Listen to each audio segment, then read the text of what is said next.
Imaginemos por un momento que pudiéramos rediseñar el plano de nuestra propia casa simplemente con pensarlo. Ujú. Sería increíble. O sea, tirar paredes de la mente para ampliar el salón, abrir ventanas nuevas donde entra poca luz o transformar un pasillo inútil en una habitación completamente funcional. Es una imagen fantástica.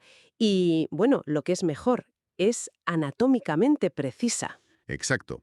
Suena a magia, pero es literalmente lo que está haciendo el cerebro de cualquiera que nos esté escuchando ahora mismo. Cada segundo, nuestro cerebro está alterando su estructura física, sin parar. Y precisamente por eso, nuestro análisis a fondo de hoy se centra en un concepto que, francamente, lo cambia absolutamente todo. Sí, hoy traemos un tema apasionante. Hemos estado examinando un artículo enciclopédico inmenso sobre la neuroplasticidad. Y la misión de este análisis, nuestro gran objetivo hoy, es desmontar de una vez por todas ese viejo mito de que el cerebro adulto es una máquina estática. Ese mito de la escultura de mármol. Exacto. La idea de que una vez terminada en la juventud, solo podemos aspirar a que no se desmorone demasiado con los años.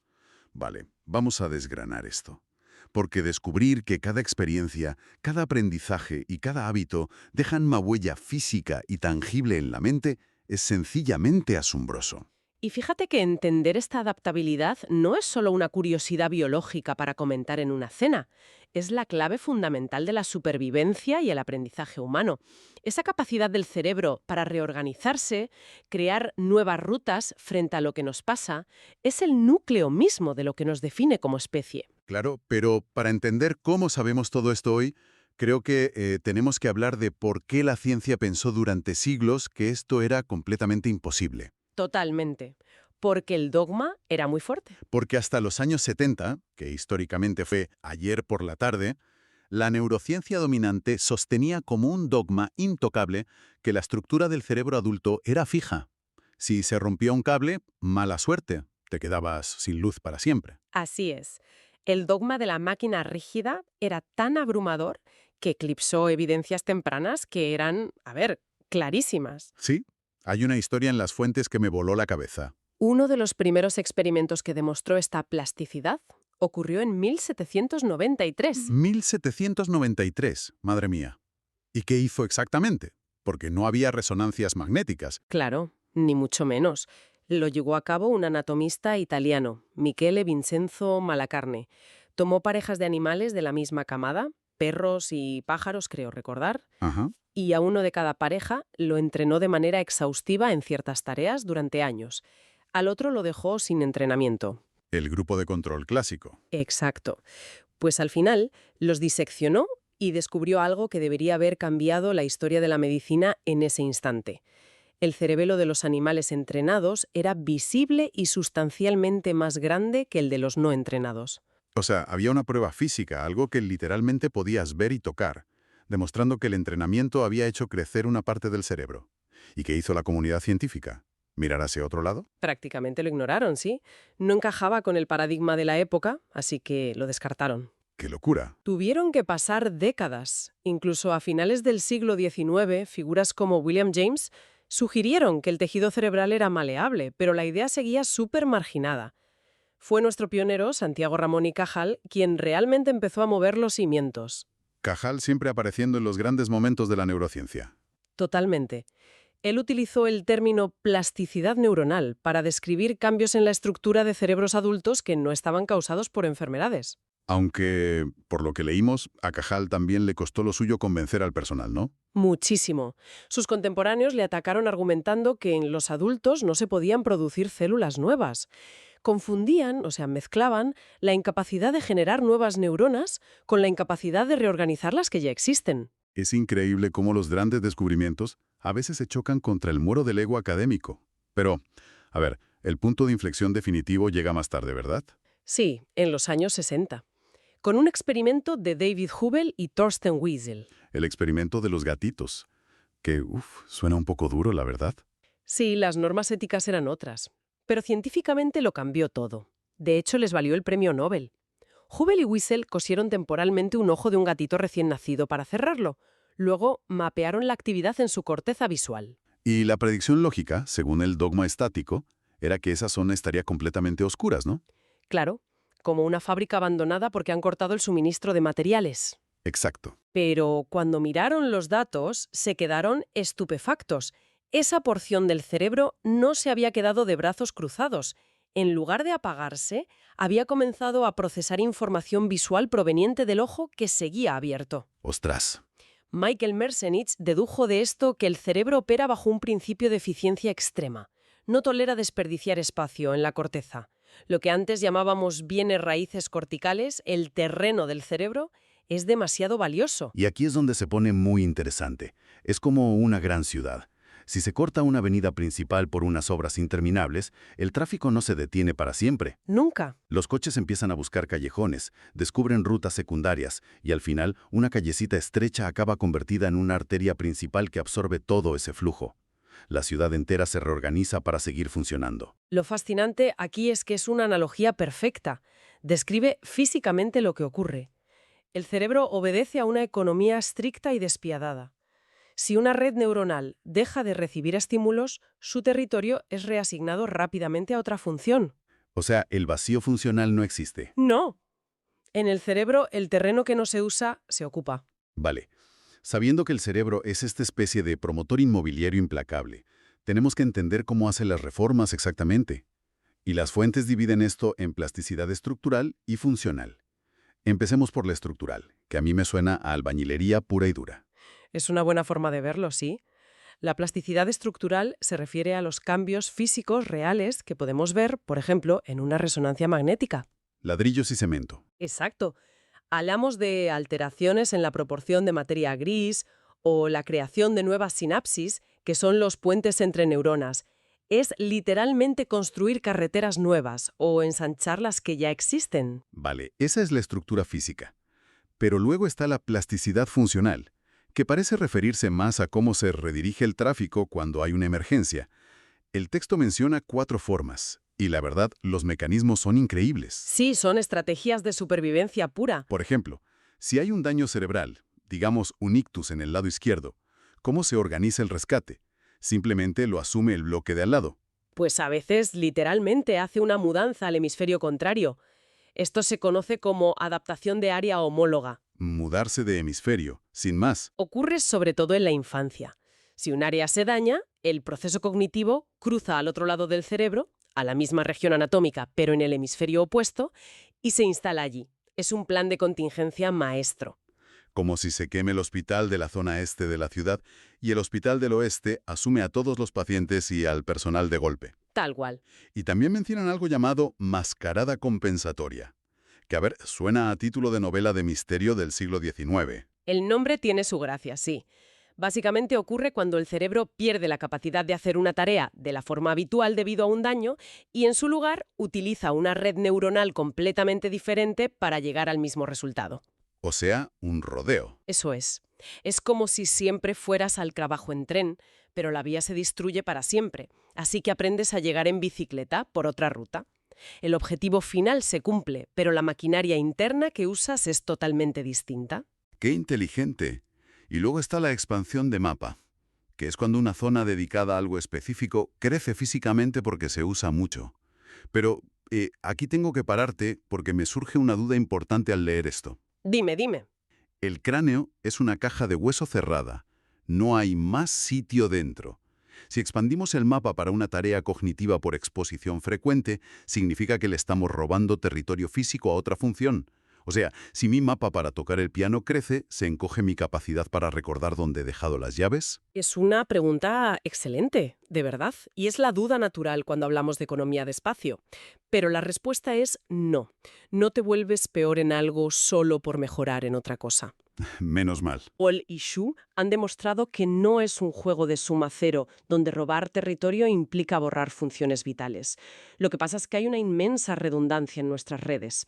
El cerebro tiene áreas menos eficientes o compartidas. Al expandir un mapa, el cerebro recluta esas neuronas y aumenta la densidad de procesamiento. O sea, que no tira un edificio para construir otro. Convierte casas de una planta en rascacielos para meter más información en el mismo terreno. Exactamente. No todo crecimiento es de emergencia. Ocurre en cada nivel de la jerarquía según la demanda. Y el mecanismo biológico que permite construir esos rascacielos es un concepto clave, el aprendizaje evianiano. Así, propuesto por McCulloch y Pitts en el 43, ¿no? Eso es. Aunque Donald Hebb lo popularizó. Se resume en una frase que es un mantra en neurociencia. Las neuronas que se disparan juntas se conectan juntas. Las neuronas que se disparan juntas se conectan juntas. Suena súper poético. Poético y fisiológico. Si realizas una acción una y otra vez, las neuronas involucradas se mandan señales de forma repetida. Esta repetición hace que físicamente se construyan nuevas sinapsis y la conexión sea más rápida. Vale, entonces, si el cerebro está siempre escuchando esta demanda y cambiando físicamente, ¿qué pasa cuando llevamos esto al extremo? ¿En qué sentido? Pues, por ejemplo, ante la privación sensorial total. Las fuentes mencionan un fenómeno en personas ciegas que me dejó sin palabras: la ecolocalización humana. Buf, es de los ejemplos más fascinantes de reasignación modal cruzada. Hay personas ciegas que aprenden a emitir chasquidos con la lengua y escuchando cómo el sonido rebota en los objetos pueden ir en bicicleta o esquivar obstáculos en la calle. Ya, pero lo alucinante no es solo que puedan hacerlo, sino dónde lo procesa el cerebro, porque los escáneres muestran que no usan la corteza auditiva para esos ecos. Usan la corteza visual. Es que es una locura. Tiene toda la lógica del cerebro. Tiene el inmenso terreno de la corteza visual inactivo. Así que, en lugar de dejar esa supercomputadora apagada, tira cables nuevos desde los centros auditivos hacia la corteza visual. Un trabajo de recableado extremo. Sí, usa el hardware de la visión para crear mapas espaciales a partir del sonido. En personas sordas pasa parecido. Su visión periférica mejora porque el córtex auditivo asume funciones visuales. Pero claro, si este sistema está siempre buscando cómo reasignar el terreno vacío, a veces comete errores terribles. Y aquí entramos en el lado oscuro de la neuroplasticidad. La plasticidad desadaptativa. Exacto. Yo siempre pensé que el dolor del miembro fantasma era algo puramente psicológico, un recuerdo de la extremidad. Entonces, el dolor no está en el muñón, sino que es literalmente un error de lectura en el mapa del cerebro, porque los vecinos se han mudado a esa zona de la corteza. ¿Así de crudo? La investigadora Gerta Flor demostró que este dolor es el resultado de una invasión territorial. En nuestra corteza somatosensorial tenemos un mapa táctil del cuerpo. El homúnculo. Eso es. Alguien pierde un brazo y la parcela del cerebro encargada de sentir ese brazo se queda en silencio. Y como decíamos antes, el cerebro odia el vacío. Exacto. Los vecinos del mapa, que suelen ser las áreas de la cara o el hombro, dicen, ¡uy, terreno libre! Y expanden físicamente sus conexiones hacia la zona abandonada del brazo. Entonces, si esa persona se toca la cara, Se activa esa zona invadida. Pero el cerebro central aún lee ese territorio con el mapa antiguo, así que interpreta la señal diciendo, este estímulo viene del brazo, y casi siempre lo traduce como dolor crónico. es sobrecogedor. Por eso es tan difícil de tratar con pastillas normales. Claro, porque es un problema de software y de hardware. De hecho, el experimento de Lorimer Moseley, menciona sí. las fuentes, es brillante. El de la caja de espejos, ¿verdad? Sí, logró que personas amputadas vieran su brazo intacto mediante realidad virtual y espejos, y hacían contorsiones imposibles con su miembro fantasma. Al darle al cerebro retroalimentación visual nueva, reorganizaron la red y redujeron el dolor, sin pastillas. Hackearon el cerebro. Y hablando de hackeos, hay otro ejemplo de plasticidad oscura que creo que es vital mencionar: la adicción. Un tema súper duro. Solemos pensar en las drogas como un subidón químico temporal, pero las fuentes explican que las sustancias literalmente secuestran este sistema de aprendizaje eviano. Si conectamos esto con el panorama general, la neuroplasticidad es moralmente neutra. Es un mecanismo ciego que optimiza la supervivencia, pero que puede afianzar un talento increíble o una condición destructiva. ¿Como la adicción? Exacto. Todo empieza en el área tegmental ventral, el VTA. Las drogas inundan el cerebro de dopamina, propagándola desde ahí. Y el cerebro primitivo, que busca dopamina para sobrevivir, se vuelve loco. Piensa que es lo más importante del mundo. Pero los cambios estructurales a largo plazo ocurren en el núcleo accumbens, que es el centro de motivación. ¿Y qué le pasa físicamente a ese núcleo? Pues que para adaptarse a ese tsunami tóxico de dopamina, debilita físicamente sus conexiones normales.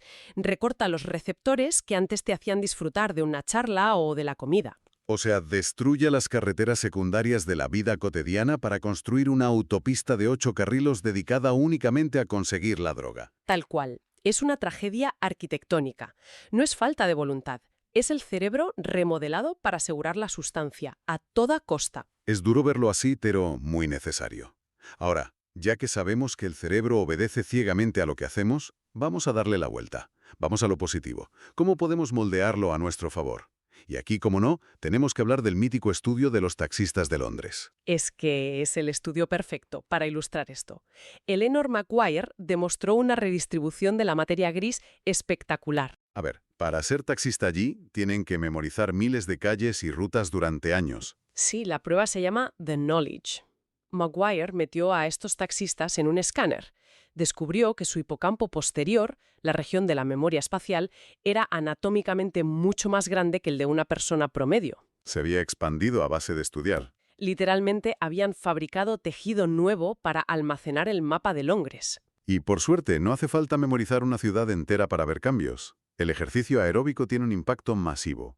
El artículo menciona los factores neurotróficos, como el BDNF. ¿Qué es esto? El BDNF es como un fertilizante cerebral. El ejercicio aeróbico hace que tu cuerpo lo produzca. Incrementa el volumen del hipocampo y promueve la supervivencia de las neuronas, además de generar nuevos vasos sanguíneos. Así que salir a correr mejora tu cerebro físicamente. ¿Y qué me dices de la meditación? El estudio de Salazar en Harvard es fascinante.